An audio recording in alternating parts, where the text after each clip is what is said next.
Audio 4 राष्ट्रीय प्रगति के कुछ अनिवार्य मापदंड। लेखक वेदमूर्ति तपोनिष्ठ पंडित श्रीराम शर्मा आचार्य।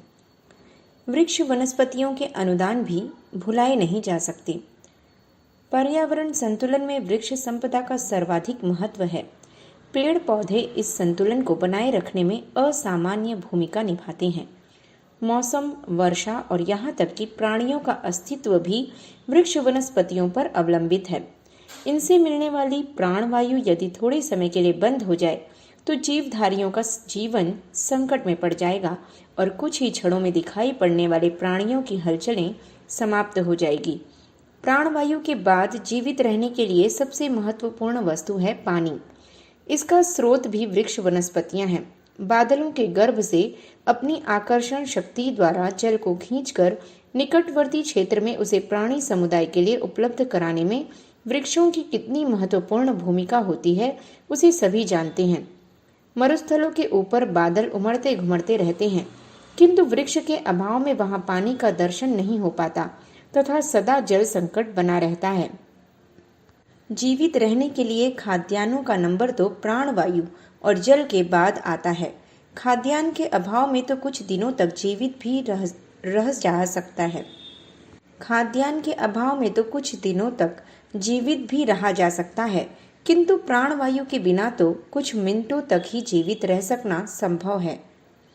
इन दो तत्वों प्राणवायु और जल का प्रचुर परिमाण में प्राप्त कर सकना वृक्ष संपदा द्वारा ही संभव है। अपने जीवन काल में वृक्षधारियों की अनेकों प्रकार से सेवाएं करते हैं। सतत ऑक्सीजन के रूप में प्राणवायु नियत करना, बादलों से अभिष्ट मात्रा में जल उपलब्ध कराना, एक प्रदूषक नियंत्रक सेवक के रूप में वायु प्रदूषक अवयवों की सफाई करना, भूमि की उर्वरा शक्ति बढ़ाना, पुष्प और फल देना, जलाऊ तथा अनेकों कार्यों के लिए लकड़ी प्रदान करने जैसे अनेकों प्रकार के भौतिक अनुदानों से मनुष्य निरंतर लाभ उठाता रहता है। उसके परोक्ष और प्रत्यक्ष अनुदानों का भौतिक मूल्यांकन करने पर हतप्रभ रह जाना पड़ता है। सामान्यतया वृक्षों से प्राप्त होने वाली लकड़ी और फलों के रूप में वृक्षों की कीमत आंकी जाती है, किंतु यह एक छोटा पक्ष है। वृक्षों के परोक्ष अनुदानों का मूल्यांकन पैसों में किया जाए तो पता चलता है कि प्रत्यक्ष की तुलना में उसकी परोक्ष सेवा कई गुना अधिक कीमती और महत्वपूर्ण है। Calcutta university college of agriculture के डॉक्टर T.M. दास वनस्पति शास्त्र के विशेषज्ञ हैं। उनके अनुसार एक वृक्ष अपने 50 वर्ष के जीवन काल में जितनी सेवा करता है उसकी कीमत पैसे में जोड़ने पर 15 लाख रुपए से भी अधिक आती है। एक वृक्ष 50 वर्ष की अवधि में 2.5 लाख रुपए के बराबर की खाद जितनी सहायता प्रदान करता है। प्रदूषण नियंत्रण के रूप में वायु प्रदूषक अवयवों की मुक्त सफाई 5 लाख रुपए के बराबर करता है। आर्द्रता रोकने, वर्षा कराने तथा खाद्य प्रोटीनों की कीमत जोड़ने पर भी 50 वर्ष की अवधि में लगभग 5 लाख रुपए की राशि आती है। 15 लाख रुपए के बराबर वृक्ष की परोक्ष सेवाओं का मूल्यांकन करके सामान्यतया लकड़ी एवं फलों से प्राप्त होने वाले कुछ 100 रुपए के रूप में उसकी कीमत आंकी जाती है। यह तो एक वृक्ष की बात हुई।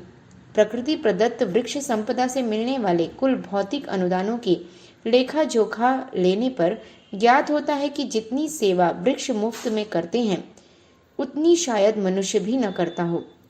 प्राप्त आंकड़ों के अनुसार अपने देश के कुल भूभाग के 23% क्षेत्र में वन है, जबकि पर्यावरण संतुलन एवं देश के आर्थिक विकास के लिए कुल क्षेत्रफल का 1/3 भाग वनों से आच्छादित रहना आवश्यक है। भारत के वन क्षेत्र 2,74,000 वर्ग मील में फैले हुए हैं, जो 38 खरब 78 अरब 11 करोड़ 29 लाख 60,000 वर्ग फीट के लगभग आता है। वर्ग फीटों में पेड़ों को गिना जाए तो भारत के 23% भूभाग में फैले कुल वृक्षों की संख्या 19 अरब 39 करोड़ 5 लाख 64,800 होती है। एक वृक्ष 50 वर्ष की अवधि में 2.5 लाख रुपए का ऑक्सीजन, 2.5 लाख का उर्वरक, 5 लाख रुपए के बराबर प्रदूषण निवारण, तथा 5 लाख रुपए की वर्षा कराने जैसी उपलब्धियां प्रस्तुत करता है। देश के 23% भूभाग में फैले लगभग 19 अरब 39 करोड़ 5,64,000 वृक्षों द्वारा 50 वर्षों में प्राप्त होने वाले लाभों का आर्थिक मूल्यांकन करने पर कुल आंकड़े इस प्रकार आते हैं: 48,476 खरब 41 अरब 20 करोड़ रुपए के बराबर ऑक्सीजन, 96,952 खरब 82 अरब 40 करोड़ रुपए के बराबर वायु प्रदूषण निवारण, 48,476 खरब 41 अरब 20 करोड़ रुपए कीमत की वर्षा आदि। कुल धनराशि जोड़ने पर 2,80,058 खरब 47 अरब 20 करोड़ रुपए का लाभ 50 वर्षों की अवधि में प्राप्त होगा। भारत के कुल वन क्षेत्र से इस प्रकार प्रतिवर्ष 58,058 खरब 47 अरब 2 करोड़ के बराबर विभिन्न प्रकार के परोक्ष लाभ प्राणवायु, उर्वरक क्षमता, वातावरण शोधन तथा वर्षा के रूप में प्राप्त हो रहा है, जो भारत के छठी पंचवर्षीय योजना के कुल बजट के 4,000 गुना से भी अधिक है। पर्यावरण संतुलन के लिए कुल भूभाग के क्षेत्रफल का 33% वृक्ष वनस्पतियों से ढका होना चाहिए। कभी देश की 70% भूमि वनों से आच्छादित थी, कटते कटते वह मात्र 22% अवशेष बची है। अनिवार्य पर्यावरण संतुलन सीमा से भी यह 11% कम है। दूसरे प्रगतिशील देशों ने कड़ाई के साथ वन संपदा को नष्ट करने पर रोक लगा दी है। फिनलैंड में अब भी 66% भूमि में वन है। जापान जैसे औद्योगिक राष्ट्र, जहां की ईंधन की अधिक आवश्यकता उद्योगों के लिए पड़ती है, में भी 62% क्षेत्रफल पेड़ पौधों से हरा भरा है। रूस के कुल क्षेत्रफल के 34% तथा अमेरिका में 33% भाग में वन है। सर्वाधिक अदूरदर्शिता का परिचय अपने देशवासियों ने दिया है। अंधाधुंध वृक्षों की कटाई के कारण असंतुलन की स्थिति उत्पन्न हो गई है। इस स्थिति को कड़ाई से रोकना होगा तथा संतुलन के लिए वृक्षारोपण जैसे पुनीत भौतिक और आध्यात्मिक लाभ देने वाले कार्य को अविलंब आरंभ करना होगा। एक वृक्ष काटने से अधिक 1,000 रुपए कीमत की जलाऊ तथा अन्य निर्माण योग्य लकड़ी प्राप्त होती है, किंतु उसके बने रहने से प्रतिवर्ष 30,000 का स्वच्छ ऑक्सीजन, उर्वरक, पानी और वायु प्रदूषण निवारण का लाभ प्राप्त होता है। कटाई का अर्थ होगा लंबे समय तक प्रतिवर्ष 30,000 रुपए के लगभग का जो योगदान प्रकृति संतुलन के रूप में मिल सकता था, उससे वंचित रह जाना। अपने देश में 1,37,000 वर्ग मील क्षेत्र में वृक्ष लगाने होंगे। इस क्षेत्र में लगभग 9 अरब 59 करोड़ 52 लाख 82 हजार वृक्ष लगाने की आवश्यकता होगी। तब कहीं जाकर 33% वन संपदा, जो पर्यावरण संतुलन के लिए आवश्यक है, का संतुलन बनेगा। भारत की कुल वर्तमान जनसंख्या 67 करोड़ 50 लाख है। एक व्यक्ति के पीछे लगभग 12 वृक्ष आते हैं, अर्थात प्रत्येक व्यक्ति 12 वृक्ष लगाए तो 33% अनिवार्य वृक्ष संपदा का लक्ष्य पूरा हो सकेगा। भौतिक एवं आध्यात्मिक दोनों ही दृष्टियों से वृक्षारोपण जैसा पुनीत कार्य दूसरा नहीं हो सकता। कभी इस देश में वृक्ष लगाने को एक आध्यात्मिक कृत्य माना जाता था। फलस्वरूप प्रत्येक व्यक्ति आध्यात्मिक प्रगति के लिए इस प्रचलन का अनिवार्य रूप से पालन करता था। इसके पीछे यही तथ्य सन्निहित था कि पर्यावरण संतुलित बने रहने पर ही मनुष्य की प्रगति एवं समुन्नति संभव है। वृक्षों की असामान्य भूमिका से तत्कालीन ऋषि परिचित थे, इसीलिए उन्होंने वृक्ष लगाने को अन्य धार्मिक कृत्यों जैसा ही पवित्र और उपयोगी कार्य माना था। कालांतर में इस प्रचलन की अवहेलना हुई और तथाकथित प्रगतिशीलों ने धार्मिक अविश्वास कहकर उपेक्षा की। फलस्वरूप वृक्ष तो कटते गए, किंतु वृक्ष लगाने की व्यवस्था न बन सकी। वृक्षों की उपयोगिता और महत्वपूर्ण भूमिका का रहस्योद्घाटन वैज्ञानिक विकास के साथ हुआ।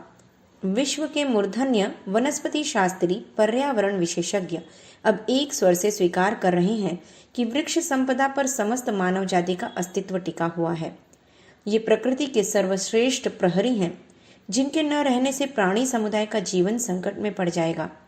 प्रगतिशील देशों ने इस तथ्य को समझा है। अपनी वन संपदा को बचाने एवं बढ़ाने के लिए हर तरह के कारगर उपाय सरकारी एवं गैर सरकारी स्तर पर आरंभ कर दिए हैं। अपने यहाँ वृक्षारोपण को अभी उतना अधिक महत्व नहीं दिया जा सका है। सरकार इस दिशा में सचेष्ट है, किंतु कोई भी रचनात्मक कार्यक्रम जन आंदोलन के रूप में फैलने पर ही सफल हो पाते हैं। जब तक जनता वृक्षों की महत्ता को गंभीरता से नहीं स्वीकार करेगी, तब तक सरकारी प्रयास भी उतने सफल नहीं हो सकेंगे। एक आंकड़े के अनुसार सन 1975 से 1979 तक सरकार वनोद्यानों में 2 अरब 5 करोड़ 70 हजार रुपया लगा चुकी है। मार्च 1979 तक 34 लाख हेक्टेयर अर्थात 3 खरब 65 अरब 78 करोड़ 56 लाख वर्ग फीट क्षेत्रफल में वृक्ष लगाने का आरंभिक कार्य पूरा किया। 200 वर्ग फीट में एक वृक्ष मानने पर कुल लगाए गए वृक्षों की संख्या 1 अरब 82 करोड़ 89 लाख 28 हजार के लगभग आती है। सरकार अपने स्तर पर प्रयत्नशील है तथा प्रतिवर्ष एक बड़ी धनराशि इस कार्य में लगा रही है, किंतु वृक्ष लगा देने मात्र से उद्देश्य पूरा नहीं हो जाता। समुचित देखरेख के अभाव में इन वृक्षों में से 3/4 रोज मर जाते हैं, 1/4 ही पेड़ की स्थिति में पहुंचते हैं। देश की समाज की सेवा मानकर जनता इस कार्य को अपने हाथों में ले ले तो राष्ट्रीय संपत्ति भी बचेगी और वृक्षारोपण का अभिष्ट लक्ष्य भी पूरा हो सकेगा। बचत की धनराशि को सरकार दूसरे महत्वपूर्ण कार्यों में नियोजित कर सकती है। एक व्यक्ति के जिम्मे 12 वृक्ष आते हैं। एक तरीका यह भी होता है कि हर परिवार अपने पारिवारिक सदस्यों के हिसाब से वृक्षारोपण का दायित्व उठावे। मात्र पौधा लगाने को ही इतिश्री न समझा जाए। इनमें पानी खाद देने तथा वृक्ष के रूप में विकसित होने तक समुचित देखरेख की जाए।